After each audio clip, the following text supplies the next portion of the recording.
Good morning, good afternoon, and good evening, and welcome to this live health talk entitled Women Nutrition, Resilience and Recovery on the Road to 2030.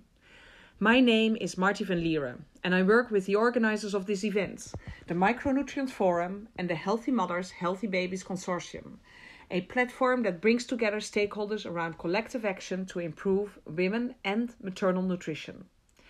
We are grateful to the WHO for organizing this week of health talks, and I also would like to acknowledge the support of SIF and Sight in Life to help us with an excellent lineup of speakers.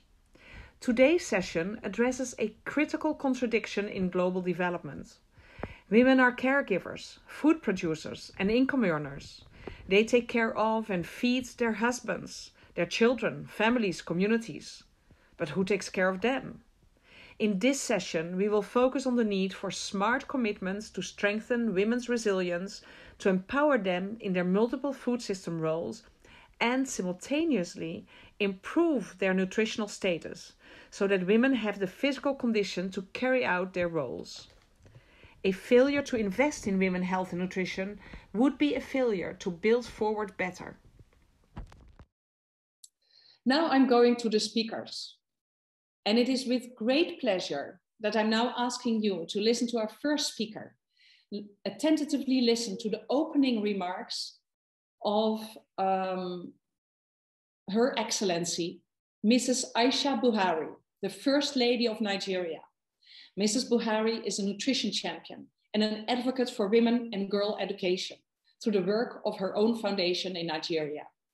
We are delighted that she has agreed to express her support here in this session. Please, Gurmeet, start the video now.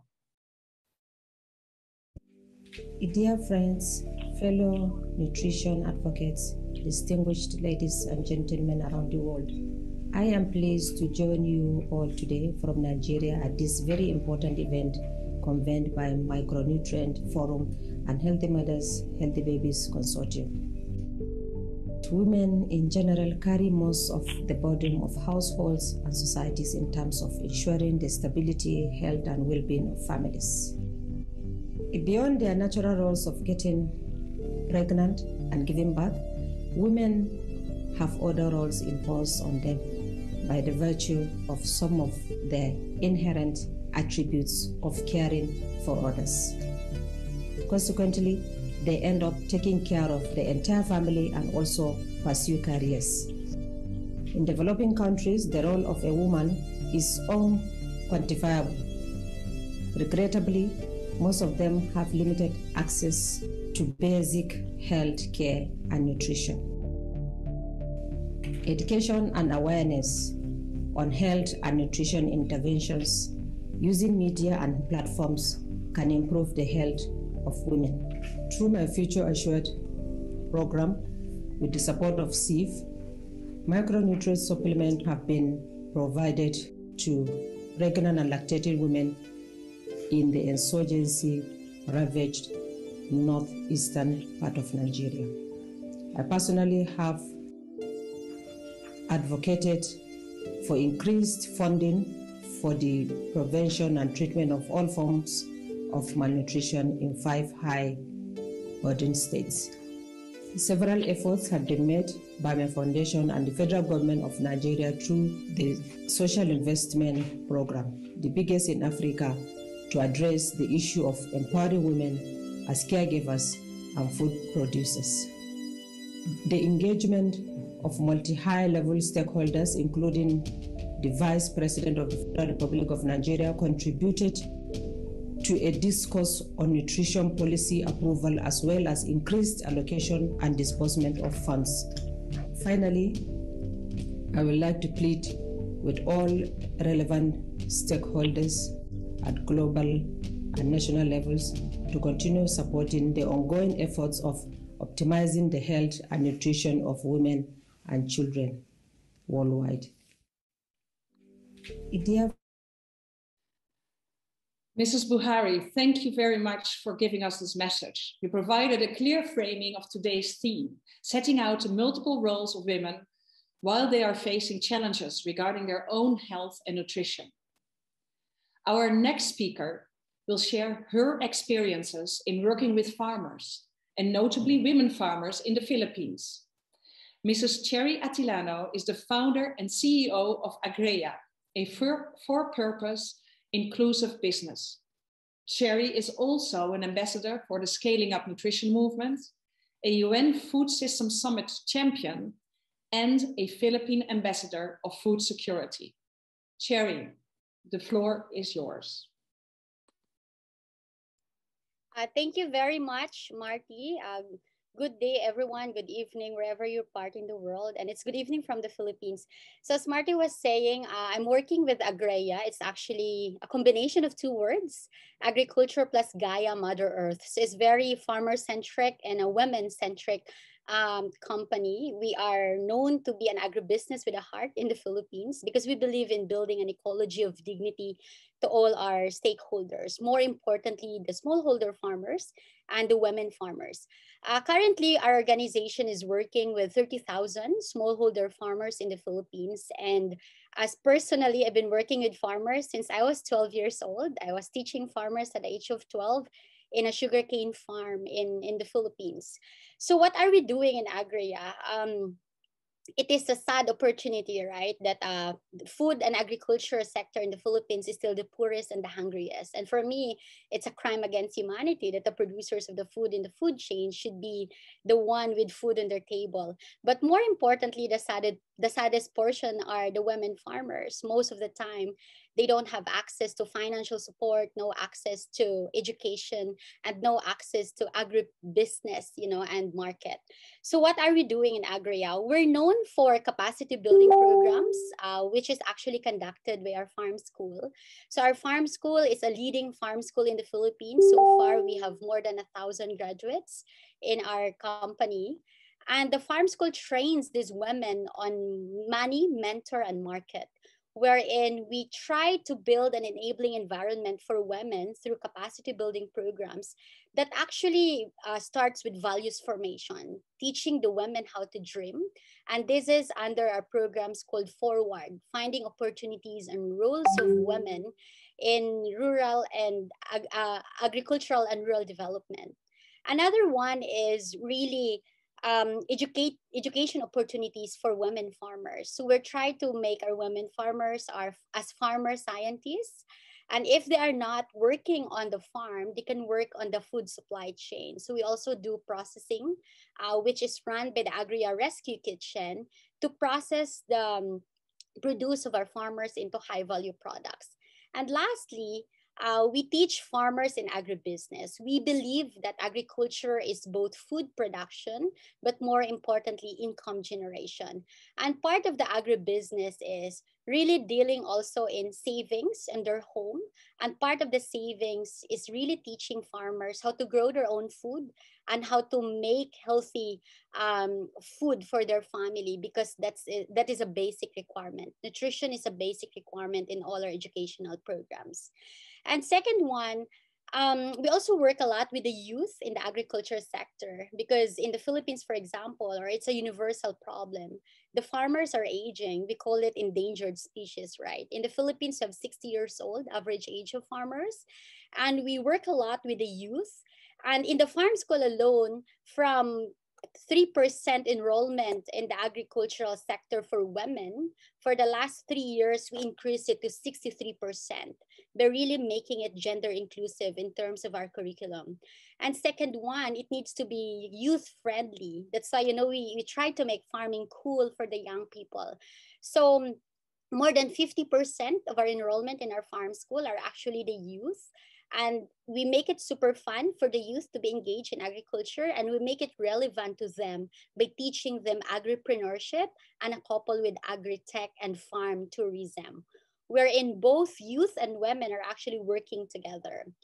Another one is, I think, one of the most important work that we do from the ground, since we work with smallholder farmers, most of the time the difficulty to have access to market is their consistency of supply. So we try to consolidate our smallholder farmers into associations and cooperatives. And this year we're launching our Women Farmers Federation, which is actually to increase their economies of scale so that when they have big or huge market, especially for export opportunities, these women, they have an environment, they have an association that they can work into. So these are some of the programs that we work with women. But on the advocacy side, we just launched growher.org. You can actually check it in our website. Growher.org is a microsite that we launched in Asia Pacific that inform women. It's called Inform Her, Inspire Her, and Include Her. So these are some of the tangible programs that we're working on women. And lastly, Marty, the most inspiring one is hopefully early next year, we are filing a bill in the Congress on Magna Carta of Women in Agriculture that we've been conducting and doing consultations for women in the rural communities to be included and to be heard. So thank you so much. Thank you, Cherrie. Those are wonderful insights and also very inspirational about what you're saying on the farming schools, youth involvement, and teaching entrepreneurship and business skills also to women farmers. Thank you for sharing what you're doing in the Philippines. The next two speakers are Jess Fanzo and Saskia Osendarp. Dr. Jessica Fanzo is the Bloomberg Distinguished Professor of Global Food Policy and Ethics at Johns Hopkins University. Now, Jess has a very impressive CV, and I only would like to highlight here her work on the Food System Dashboard and her contributions to the Global Nutrition Report, the high-level panel of experts on food security and nutrition, and the Eat Lancet Commission. Saskia Osendarp is the Executive Director of the Micronutrient Forum. She's an Associate Professor at Wageningen University and the co-founder and co-lead of the Standing Together for Nutrition Consortium. Saskia and Jess, I know you together will elaborate on the relevance of women nutrition for food systems. And starting with Saskia. Saskia, why are women actually nutritionally vulnerable?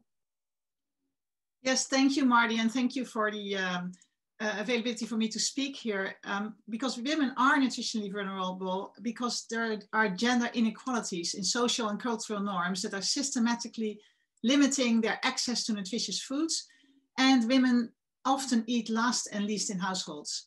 And yet women have higher requirements, nutritional requirements, for instance, of essential micronutrients, particularly during reproductive age because of losses during menstruation, and also because the requirements are particularly high during pregnancy and lactation. So for instance, women require 2.5 times more iron daily than men during reproductive age, and more than 1/3 of women globally are suffering from anemia due to, among other causes, insufficient iron in the diet. And we are not making sufficient progress in women nutrition. And this was clearly also concluded by the Lancet series on maternal and child undernutrition that were launched this year, in March. And that showed that there has been virtually no progress in the prevalence of short stature among women and in the prevalence of anemia in women in the past 2 decades, despite the fact that that a reduction of anemia in women has been included as one of the SDG 2 indicators and targets in 2019. Now, we also know that inadequate women nutrition is not just prevalent in the poorest families. There was a report that was published by the World Bank in 2017 that estimated that roughly 3/4 of all undernourished women do not live in the 20% poorest households. So this suggests that poor women nutrition is more a matter of equity, even more so than of poverty. And COVID has further exacerbated existing inequities. And as in any crisis, also in the COVID crisis, it's the women and the girls that have suffered the most. So this results in even women and girls even being less empowered to go out of their homes and ensure that they have their own decisions on food purchases and that they can ensure adequate intakes of these nutritious foods for themselves and also for their children. And this will have implications. This has implications for their own health, for their well-being, for the economic productivity and their future potential to take up leadership positions, but it also has implications for the health and well-being of their families and of future generations. So Jess, can you elaborate on the position of women currently in food systems? Yeah, thanks, Saskia, and it's a pleasure to be here. Women, of course, play a vital role in growing, processing, packaging, selling food all over the world. And of course, we won't be able to achieve inclusive and sustainable food systems that deliver healthy diets, like Saskia had mentioned, along with eliminating malnutrition and hunger, without the realization of women's rights and their right to food. But women have less access to productive resources, less access to agriculture inputs, information, finance, services, markets, social protection, training on technology and entrepreneurial know-how, although we have some women entrepreneurial speakers today. And they earn considerably less. And some women, on top of that, have difficult home lives. They experience domestic violence on a daily basis.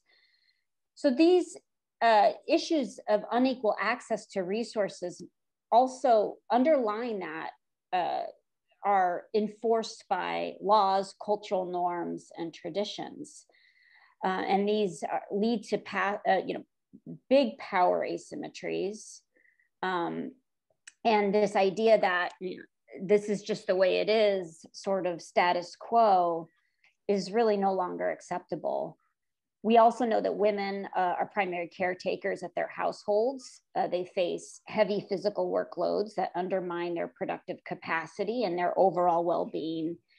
And their time gets swallowed up by so many food-related tasks. So while unfair to women, of course, it's also a tragedy to their households, to communities, to countries, since enabling girls and women to achieve their full potential is so essential, not only to build productive and resilient food systems, but for growth and development of countries overall. But speaking of food systems, Saskia, how will women be featured in some of these important upcoming global meetings like the UN Food Systems Summit, like the Nutrition for Growth? And how do we not just focus on food systems? People don't live in systems, they live lives, but they do interact with other systems. So how do we integrate food, health, education systems for women? Yes, Jess, thanks. And you're correct, right? There is, we cannot do this through one system, and people don't live in systems. And we really need integrated solutions across food systems, health systems, you mentioned education systems. And that's needed to address women nutrition, because food systems obviously need to ensure the availability and the access to nutritious foods, and that those are foods such as animal source foods or fruits and vegetables that are rich in micronutrients. And this needs to be complemented with interventions such as industrial fortification of staple foods, edible oils, and salt. And on the other hand, when women enter pregnancy, they need to have access to adequate antenatal care that can ensure that they are receiving the critical maternal nutrition interventions, such as multiple micronutrient supplementation or MMS, which is known to improve their iron status and is known to improve other pregnancy outcomes, such as low birth weight. And because anemia, as the key indicator of poor women nutrition, is a complex health problem with multiple causes, there's multiple interventions required. So interventions that ensure adequate nutrient intakes really need to be then combined with health interventions that address the other causes of anemia, such as inflammation and infectious diseases like malaria. And poor women nutrition also needs to be addressed as an equity issue, which we just discussed. So for the upcoming UN Food Systems Summit, an Anemia Alliance Game Changer proposal was developed that is reflecting the need for an integrated approach with various stakeholders working across food and health systems and research. And this proposal is now being integrated for the Food Systems Summit into a cluster with other women equity issues, so women empowerment and women leadership. And that's of course appropriate because, as we just said, there is this interconnectivity between anemia and poor women nutrition and women empowerment throughout the food system, as you also just explained, Jess. So this Anemia Alliance proposal, however, will not just be restricted to the Food Systems Summit. It will hopefully be expanded and will include commitments that are going to be made at the Nutrition for Growth Summit later this year in Japan. This is reflecting then the need for this integrated, context-specific food and health systems solutions that are needed to address this complex issue. So similarly, the Healthy Mothers, Healthy Babies Consortium has developed 2 commitment-making guides, one for the Nutrition for Growth Summit and one for the UN Food Systems Summit, with commitment examples that specifically target maternal nutrition and MMS, but also go further and include the broader women empowerment agenda. And the Nutrition for Growth Guide is available currently on the Healthy Mothers, Healthy Babies website in English, and very soon also in Spanish and French. And the Food Systems Guide is, will be finalized now and will be made available after this webinar. And can you, just to conclude this discussion, Jess, can you finally explain why women nutrition is so foundational for women empowerment? I mean, it's all about women's empowerment and their ability to make strategic choices, their ability to exercise their agency. And that is key for them to be able to make decisions in their relationships, accessing resources, input into health and family decisions. And that will, of course, really be impactful in improving nutritional status, not only for themselves and their family, but for their children. And there's a lot of evidence to suggest that empowering women, empowered mothers have children with better nutrition outcomes. That said, women's nutrition is often eclipsed by maternal nutrition. Of course, as Saskia laid out, maternal nutrition has significant impacts on health, cognitive development, and earning potential of future generations.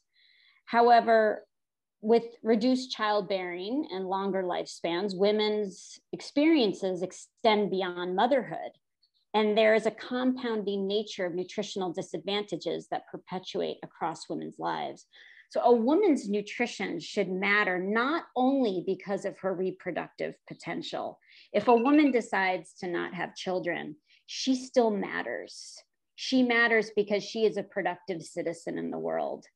So we need to pay more attention to women's nutritional needs, adolescent girls' nutritional needs, regardless if they ever have a child, because they matter, they're important across all stages of their life cycle. So I just want to emphasize that point, that women are important no matter what their reproductive decisions are. Fully agree there, fully agree. Thank you, Jess and Saskia. I also fully agree. I was a director MIYCN once, maternal, infant, young child nutrition, but the M never got as much attention as children. And children are really important, but so are women in their own right. Now, it seems from what I hear that there is ample opportunity to address both women nutrition and women's role and their empowerment and agency in food systems with game-changing solutions that are being prepared in the Food Systems Summit and also that are needed later in the year for Nutrition for Growth. The next 2 speakers will actually shine a light on what is being done in Nigeria in this respect as solutions. And we will first listen to Mrs. Ndidi Okonkwo Nwuneli.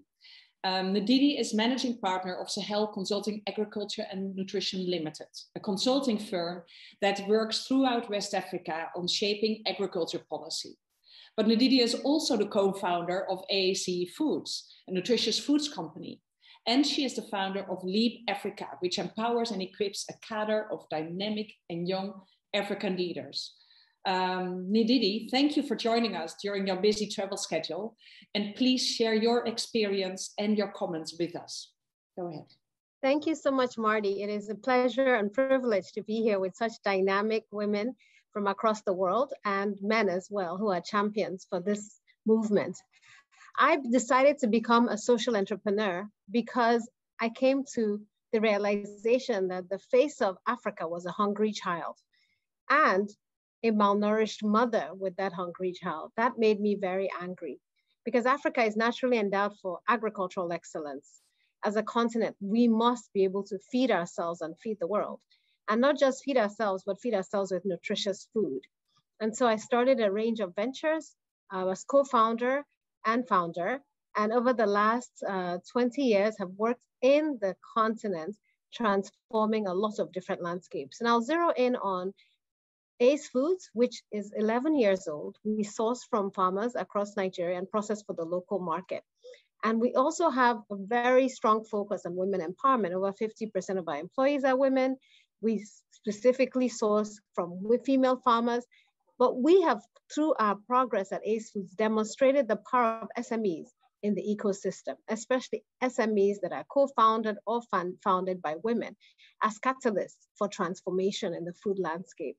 Through our Mama program, we specifically empower female entrepreneurs to become distributors of our products in low-income communities across Nigeria. And we're demonstrating that through the provision of innovative food, but through building an inclusive business through our supply chain and our distribution channels, empowering women through the entire ecosystem, we're not only demonstrating the power of women entrepreneurs, but the promise when women are giving training and access to best practices, access to market linkages, and access to financing. Through Sahel Consulting, a company that I run on a daily basis, we're also launching ecosystem solutions in key value chains. And I'm going to zero in on what we're doing in the dairy value chain through the Advancing Local Dairy Development in Nigeria program. And this program, funded by the Gates Foundation, is empowering SMEs to source milk locally. But why it's so powerful for gender is that in Nigeria, while men own the cows, women own the milk. And so the women on a daily basis are now receiving a payment for their milk. We're training them on hygienic milk processes, ensuring that we have female extension workers who are trained through the ecosystem, ensuring financial literacy and financial inclusion so they can actually get their funds every day from the milk they sell, but also empowering them with nutritional education, putting them in self-help groups and providing them with cooperatives and structures to ensure that they can diversify their income and move them on the path towards agency and empowerment that Jess talked about. And finally, through Nourishing Africa, a new intervention we launched last year, which is run by two dynamic young women who are under 30, we're helping entrepreneurs across 34 African countries scale their businesses, providing knowledge and access to financing and training. And through the Entrepreneur Support Program we launched earlier this year, we're specifically targeting female entrepreneurs with the skills and tools they need to scale their nutritious food businesses in Nigeria. So through these hats, I've seen that there's so much potential when you empower women as entrepreneurs, and that they can serve as catalysts, role models, and change makers in the food ecosystem. But it's not all rosy. There's still a lot of struggles, and I'll zero in on some of the struggles. A recent World Bank report released earlier this year said that female farmer entrepreneurs make 30% less in terms of the value of the produce generated, just because of access to productive lands, financing, extension support, and inputs. Similarly, men make 60% more profits than female entrepreneurs in Nigeria. These two statistics are unacceptable to me, and I'm sure many of you listening are wondering why in the 21st century we're still facing some of these challenges. And I'd like to underscore some critical steps that we have to take collectively as we move forward to empower women entrepreneurs. The first is we have to ensure that we have enabling policies, not just in Nigeria, but across Africa. Policies that push for inclusion, and I would even say we need more quotas when it comes to financing women, that we actually insist that 50% of the funds available go to women. Right now in the Nigerian context, it's less than 10%.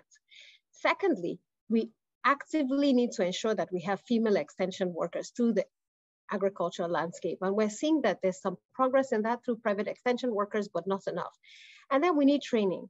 And through Nourishing Africa and other initiatives I'm part of, we're seeing a lot of progress in that, but we need a lot more business development support that's specifically targeted at women.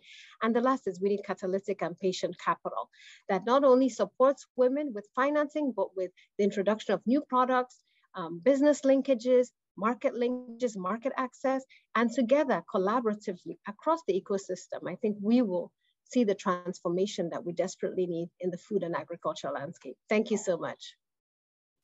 Thank you, Ndidi. I hope that the translators could keep up with you.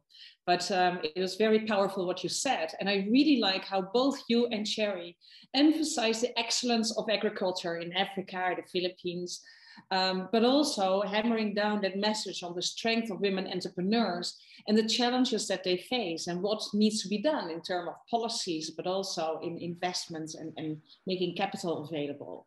Now, the third speaker from Nigeria, following the First Lady, Ndidi, is Mr. Michael Ojo. I'm very glad to introduce him to you. He's the country director for the Global Alliance of Improved Nutrition in Nigeria. And Michael, thank you for bringing some gender balance into our powerful panel. Now, the floor is yours. Please go ahead. Well, thank you very much, Marty. It's a real pleasure to be joining this panel of really powerful women and to be outnumbered. I'm really enjoying that. It seems to me that my job is to contextualize some of the points already raised and underline the multi-sectoral approaches that are necessary in a context like ours. The burden of malnutrition on women, including, or shall I say especially, Nigerian women, particularly women of reproductive age, has been very well articulated already. So I won't go over that again. The question, I guess, is how does a country like Nigeria respond? And I would say the first point is with policies and partnerships, and I think Ndidi was already alluding to some of that. Workable, coherent policy that brings the key sectors together, and then building the partnerships for funding and implementation that coordinates all of government's resources alongside civil society and the private sector in a way that secures the most impact is critical. And on this, there's some good news. The inauguration, after many years of trying, of the National Council on Nutrition, chaired by the Vice President, and the preparation of a new multi-sectoral plan of action on food and nutrition, coordinated by the Ministry of Finance, Budget and National Planning, which means it's in the right place. And bringing together all of the key actors and strategies is a huge leap forward, for which government should be commended. But this coordination mechanism needs to be strengthened.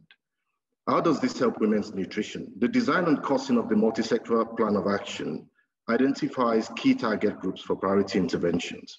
The plan focuses on, and I quote, women of reproductive age and adolescent girls who will become mothers in later years, alongside infants and young children as primary targets. But of course, we've heard it's not just about adolescents who will become mothers in later years. It's really just about women for the sake of being women.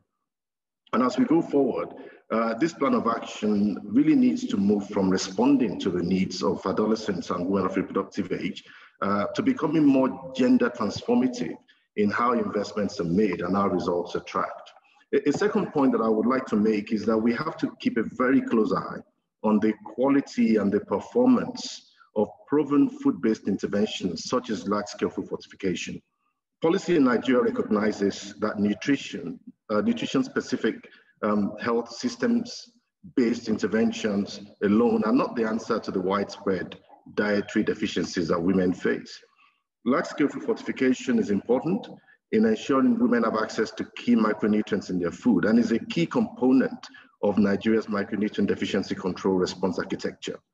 Nigeria mandates the fortification of a number of some commonly consumed staples and condiments, so salt, sugar, wheat flour, maize flour, semolina, edible oils and margarines. And there's ongoing work to explore opportunities for the voluntary fortification of stock keeps and further exploration of new staple food vehicles that have become really important in our diet, such as rice. Today, the National Fortification Program is quite mature, with consistently high performance for salt iodization, which is largely fortified to the required standards. Recent market level assessments conducted by AGREA and has shown that while virtually all of the other food vehicles are fortified to some degree, large proportions of them are not fortified to the required standards, which means that adolescent girls and women of reproductive age who stand to benefit the most from large-scale fortification because of their physiological needs may not be consuming sufficient amounts of these micronutrients in their diets. Here, continuous vigilance and responding innovatively to emerging challenges in the national program, such as this compliance gap that I've just talked about, is the key consideration.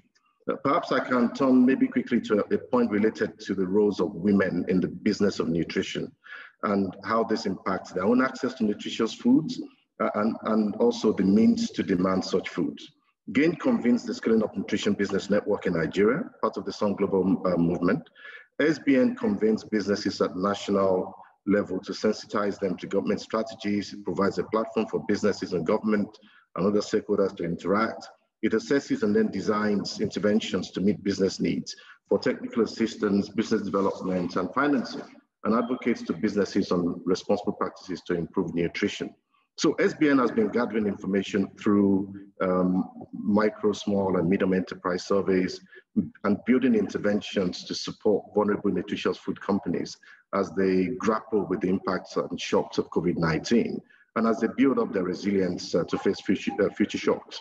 One important finding has been that although women-owned businesses worked across all of the food sectors, they were significantly more likely to produce fruit and nuts and seed-based nutritious food products. We know that diets low in fruits and nuts and seeds and vegetables are among the main dietary risks that contribute to the global burden of disease. Having this disaggregated information has really helped us to understand the additional susceptibility, that's the right word, of specific value chains to gender-based impacts, and has further helped SBN to tailor its support. So sustaining women-led businesses and consequently access to some of these nutritious foods requires disaggregated data gathering and analysis to ensure that help is getting to those who need it most. I will stop on that note for now. Thank you. Thank you very much, Michael. And I think it's very good to remind us that also the quality of existing interventions, such as large-scale food fortification, need to be enhanced, but also that we should think about women that are working elsewhere in the food value chain, in workplaces, in factories, and the opportunities that gives to address their needs. And the last speaker before our discussion is Dr. Jemimah Njuki. She's the Director for Africa at the International Food Policy Research Institute. Jemimah oversees IFPRI's programs, including on gender equality in food systems. And this year, or last year, Dr. Njuki was named a custodian for gender equality and women empowerment for the UN Food Systems Summit. Jemimah, now we've heard a number of rich contributions. How would you bring these various perspectives together, and what is happening in the preparation of the Food Systems Summit in that? Over to you. Thank you very much, Mati, and so excited to be part of this panel. So as a team leading gender equality and women's empowerment work across the UN Food Systems Summit processes and preparations, we've had a triple mandate, so to say. One has been to mobilize the voices of women around the world so that they are heard in the summit and in the processes before the summits. They can articulate their needs, their priorities for a food system that works for them. The second one has been to work with all others to make sure that the propositions that they are, what they're calling the game-changing solutions that are going to be tabled at the summit in September, that they actually are developed with a gender lens, that everybody is thinking about what's the impact of what we're proposing on women, on girls, on boys, on men, on indigenous women, and different groups of people. And the third has been to actually come up with solutions to address some of the inequalities in food systems and in nutrition that other speakers have talked about. And we are organizing these around four guiding principles, and some of these issues have come up in previous conversations. One is around women's agency, elevating women's voices and leadership in food systems, because we know, and Jessica talked about this earlier, the huge number of women that are engaged in production, in processing, in trading of food. But as you go up the value chains, you start women start becoming less. They start getting fewer in entrepreneurship, in policymaking, in science, and even in leadership of food systems organizations. And it was so nice to see Ndidi here, because she really is an example of women's leadership in food systems. So we have a proposition on the table that governments, food systems organizations must really commit to women's leadership. The second area around which we are organizing is access to resources, information, and education. And for the reasons that other speakers have talked about, the importance of this, not just for women's nutrition, but nutrition of households, nutrition of communities. So we have two interesting propositions here. One, Ndidi eloquently talked about it, closing the gender financing gap. We've had a consistent gap in financial inclusion that has refused to go away. And what we are calling for is really an alliance of financial organizations who are committed and with accountability to designing, delivering financial products that work for women, and doing this in transformative ways. And another one is on resilience. We know, especially with COVID-19, that women have borne the biggest burden of food insecurity, of unpaid care work. And so what's on the table as well is building women's assets so that they are able to build back better. The third area that we are looking at is addressing social norms. And we know norms can influence women's access to assets, to resources, but they can also influence food allocation within households with dire consequences for the nutrition of women and girls. And so we also want to see changes around commitments around reducing, redistributing, recognizing women's labor burdens. And the fourth area is on policies and how we make our food systems policies gender transformative. How do we get to feminist food systems policies around the world? So we are organizing the propositions around these four key areas, and these are some of the commitments that we really are asking governments, organizations, women's movements to commit to at the Food Systems Summit in September. Back to you, Marty. Thank you, Jemimah. I'm very encouraged to hear that women agency, women empowerment in food systems seems to be really a red thread throughout the summit preparation. I actually am also eager to hear, and maybe in the discussion, how the participants in this webinar might contribute to those. What could be the role, or what happens, you know, when these game-changing solutions or clusters are taken forward. Anyway, now we've heard all the speakers, and it's time to give the floor to your questions, the participants. Professor Anna Lartey, Professor in Nutrition of the University of Ghana, and the former Director of Nutrition at FAO, will moderate this dialogue. Anna, over to you with the first question, and all the panelists are asked to also put their cameras on. Only put your mic on when you're answering a question. Yes, Maddie, thank you very much for the introduction. And I think we've heard some really powerful words this morning. I would not spend time to say all of it, but there are a few that hit me that I'd like to bring up before we go into the question time. You know, that women's work is unquantifiable. This is from the First Lady. So when we try to list what women do, we are undervaluing women. It's unquantifiable. It's so huge, and the impact is huge. So we need to keep that in mind. Now, with this, let me go to my first question. The first question, all the issues that have been brought up here, we've known all of this all along. And yet, in 2021, we are still fighting for women to be recognized, their work to be recognized, their voices to be heard, and all. Why has it taken us this long?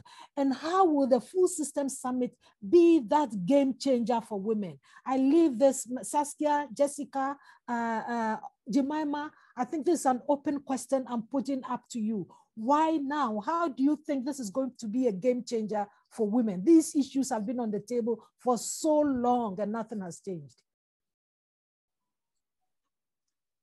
I'm not sure, Jemimah, if you don't wanna start, but from my perspective, you're right, Anna. It's just incredible that we have just been ignoring women nutrition for so long. And as Jess also explained, if we were addressing women nutrition, it was always in the context of women carrying babies, and that we needed to feed women because it had implications for their babies' nutrition in the future, and that's still important. But women are not just baby carriers and baby vessels; they are also right in their own. And in many societies, we are just ignoring 50% of the population's potential for so long. But I think, you know, there's a momentum now, and there is this Food System Summit now where this is clearly being recognized as a limitation in all the years that we've seen. And I've said that in women nutrition, we've not seen sufficient progress. So I think there's a general recognition now that all these issues are interlinked, and that they need to start with the recognition that we need to take women empowerment and women and equity issues more serious. And I think the Food System Summit is one of the first summits that can put this very central, also with regard to foods and food systems and nutrition. But maybe Jemimah and or Jess can elaborate on that. I think that, yeah, we've talked about these issues many years. 20 years I've been working on gender equality, and it doesn't seem like the issues on the table have changed much. But what I've seen in the last 2 years is really great momentum, especially to bring different perspectives on the issues to the table. So we are discussing nutrition in the context of human rights.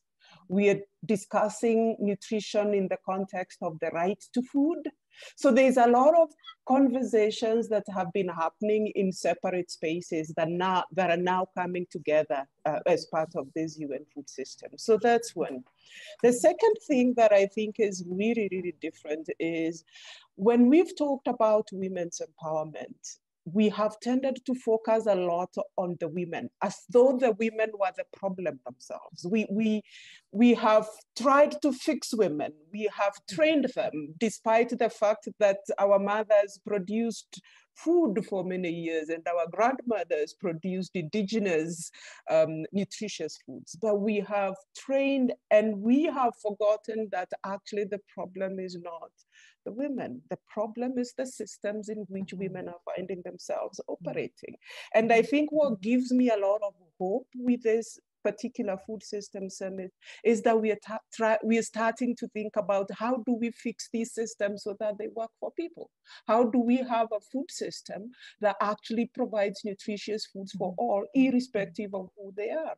How do we change the financing system, yeah?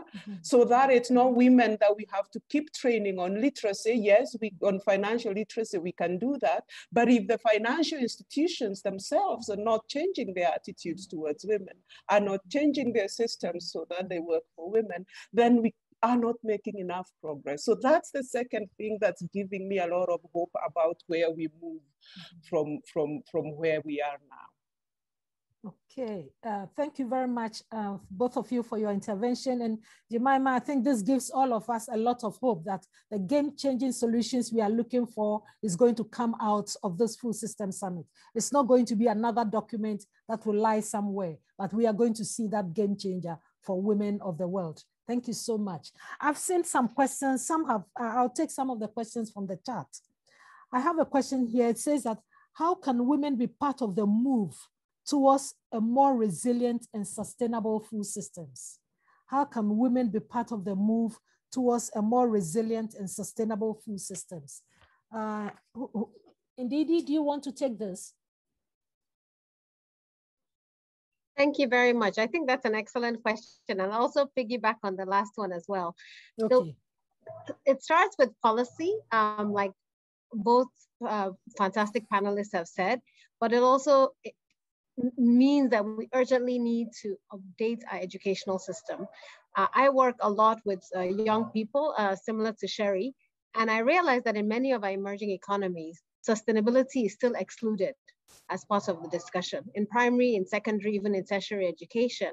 And so most of our young people are not aware of their contributions as actors to sustainability and the climate movement, but also their inactions. So it's actions and inactions. So I think we have to reinvent our educational systems, our agribusiness curriculum, our food systems curriculum, and then we need to ensure that women have a seat at the table.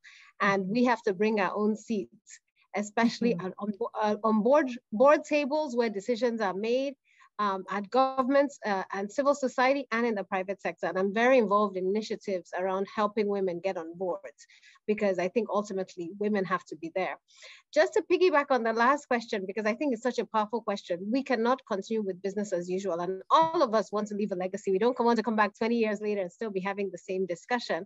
And I think for me, the fundamental change is the policy and quotas. You cannot change any, I talk about us rising together, male champions, educating men, but if we do not enforce these policies, we will not see the changes required.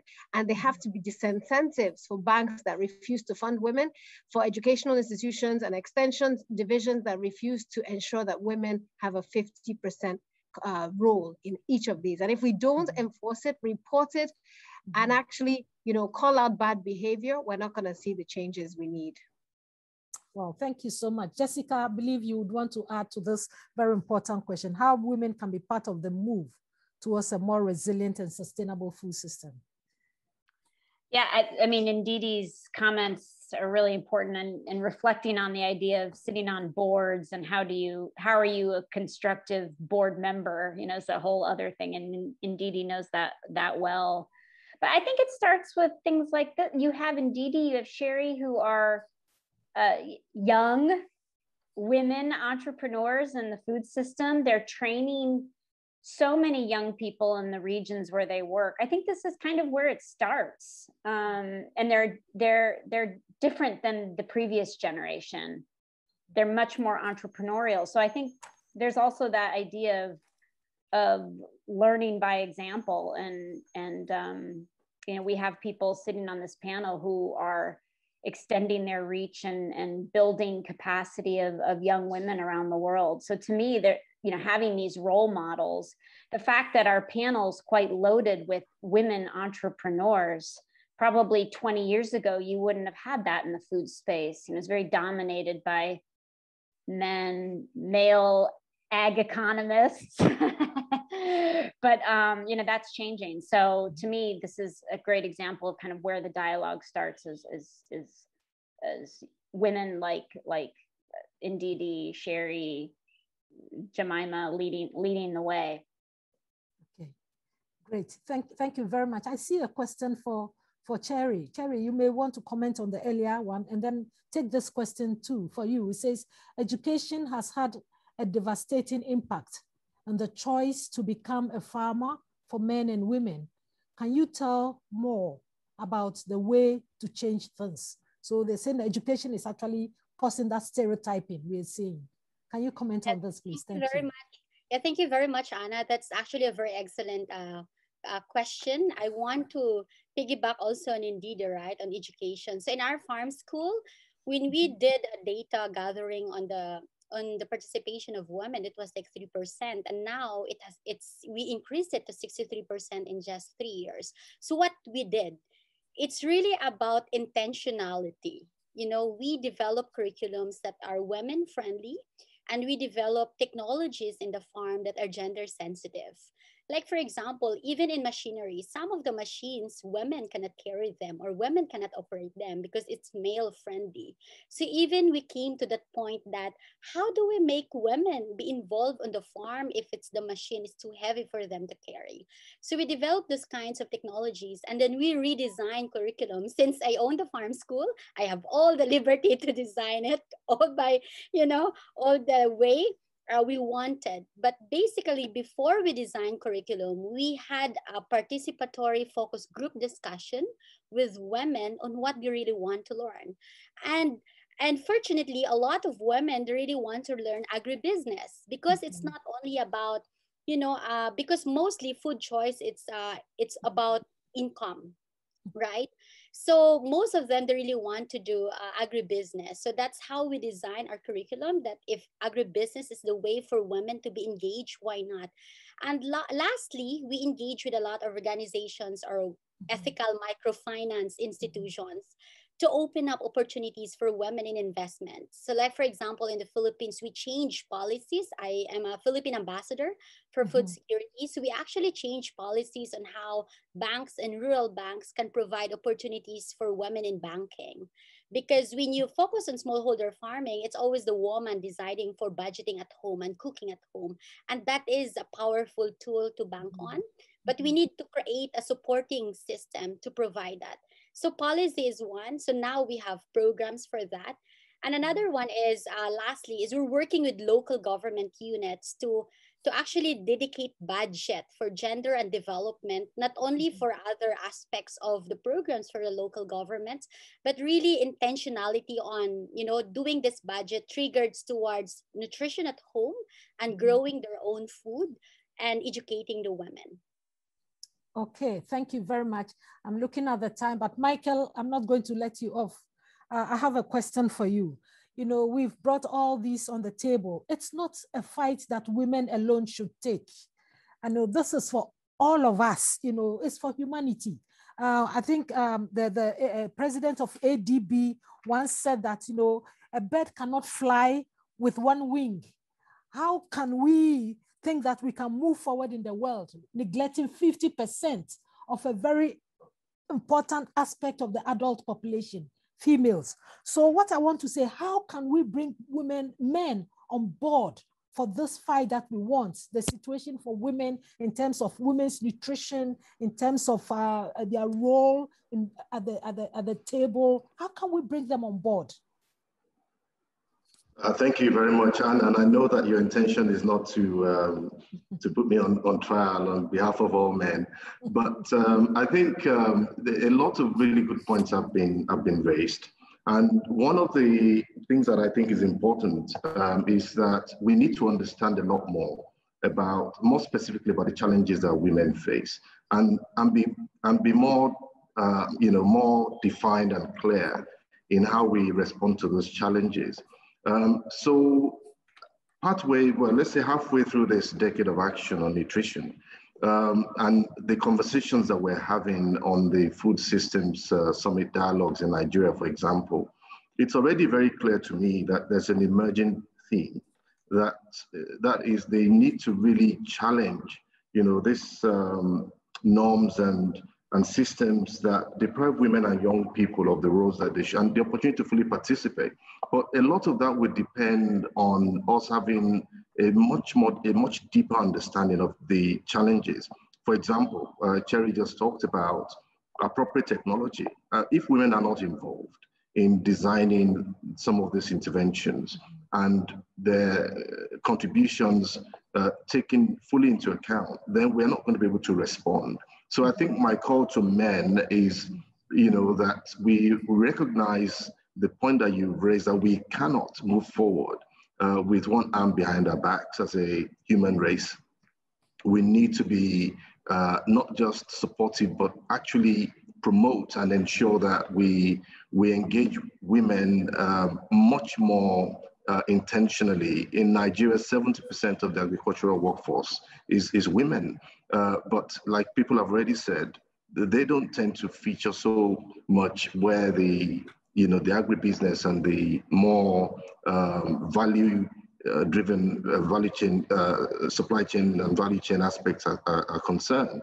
So there's a lot for us men to reflect on, but I think data, disaggregated data, good understanding of the specific issues that need to be addressed are some of the things that would really help us to start pushing this agenda forward. Over.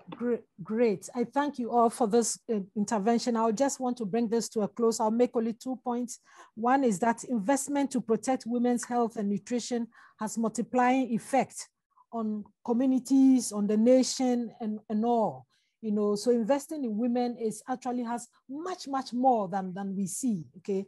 Then the second point that also came out also in the discussion from the participants is that investing in women's nutrition and empowering women has huge benefits, you know, and so it transcends generations. In fact, in my country, we have this saying that if you educate a man, you educate an individual. If you educate a woman, you educate a whole nation, because of the strong impact that women have.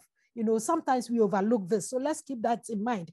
And so we encourage our governments as they go for the UN Food Systems Summit and as they go for the Nutrition for Growth 2021, that improving women's nutrition should be presented as one of the game changers that we want.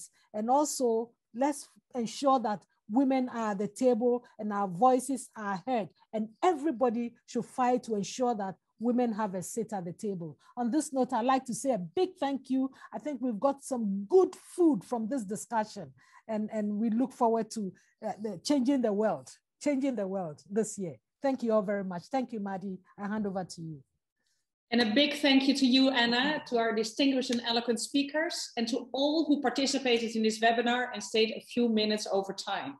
I actually would like to encourage all of you to participate in dialogues or game changer solutions in the implementation of those, and make concrete and dedicated commitments to improving women nutrition and to really enable women agency in the food systems. Thank you very much for being with us today, and have a great day and attending more health talks this week.